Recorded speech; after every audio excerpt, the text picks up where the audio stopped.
It was a rainy Tuesday morning in Cleveland, Ohio.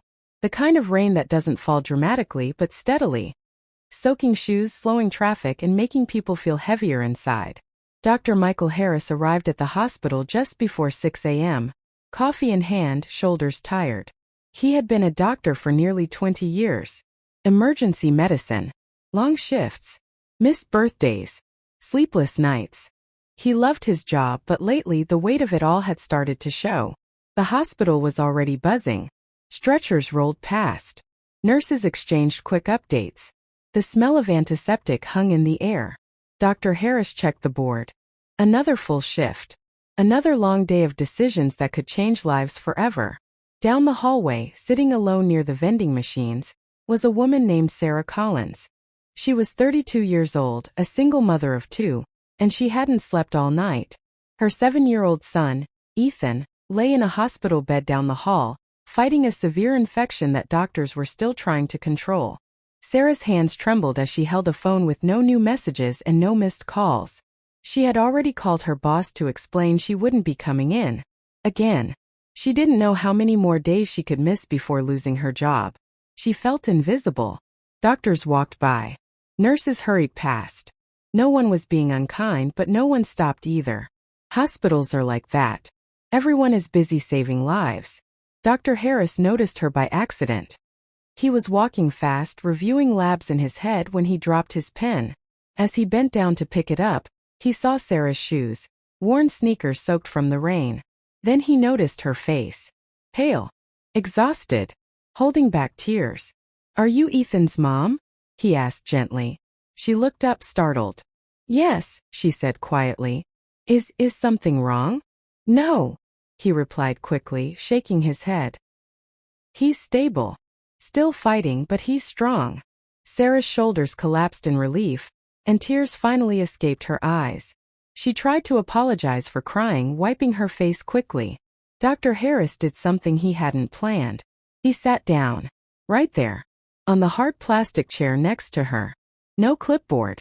No pager in his hand. Just him and her. "You've been here all night, haven't you?" he asked. She nodded. "I didn't want him to wake up alone." For the next 5 minutes, just 5, Dr. Harris didn't talk about lab results or treatment plans. He asked about Ethan. What he liked. What made him laugh. Sarah told him about Ethan's obsession with dinosaurs and how he wanted to be a science YouTuber someday. For the first time in hours, she smiled. Before standing up, Dr. Harris reached into his pocket and pulled out a small card. On it was a handwritten number. "This is my direct line," he said. "If you feel scared, confused, or just need an update, call. Even if I'm not on shift, I'll make sure someone checks on him." Sarah stared at the card. "Doctors don't usually do this," she said. Dr. Harris smiled softly. "Mothers don't usually sleep on hospital chairs either. We're even." He stood up and walked away, already late for rounds. To him it was nothing. A small gesture. A human moment. But to Sarah, it felt like someone had finally seen her. Later that evening, Ethan took a turn for the worse. His fever spiked. Machines beeped faster.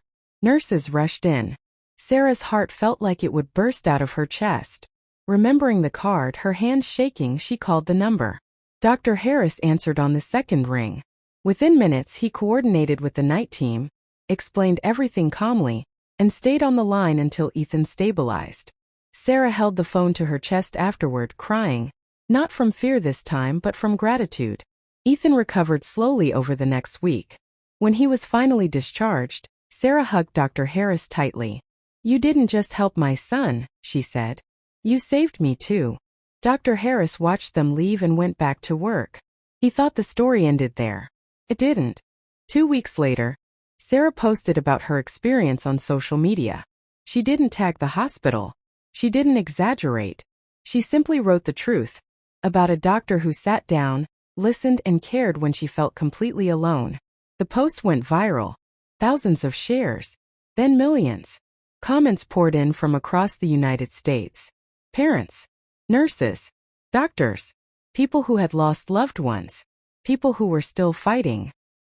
"He did this for my dad too. I wish someone had done this for me. This is what healthcare should look like." News outlets picked it up. Morning shows wanted interviews. The hospital administration was shocked. They had never heard Dr. Harris talk about any of this. When a reporter finally asked him why he gave out his personal number, his answer was simple. Because medicine isn't just about fixing bodies, he said. It's about holding people together when they're falling apart. The story inspired hospitals across the country. Training programs began emphasizing compassion alongside clinical skill. Doctors started sitting down more, listening more. Small gestures became intentional acts. Dr. Harris received awards he never asked for. But the moment that mattered most came months later, when he received a drawing in the mail. It was from Ethan. A picture of a doctor with a cape standing next to a mom and a kid. At the bottom, in messy handwriting, were the words, "Thank you for being nice to my mom." Dr. Harris cried for the first time in years. Because he finally understood something powerful. You don't need to change the whole world to touch millions. Sometimes all it takes is sitting down, seeing someone and choosing kindness when no one is watching.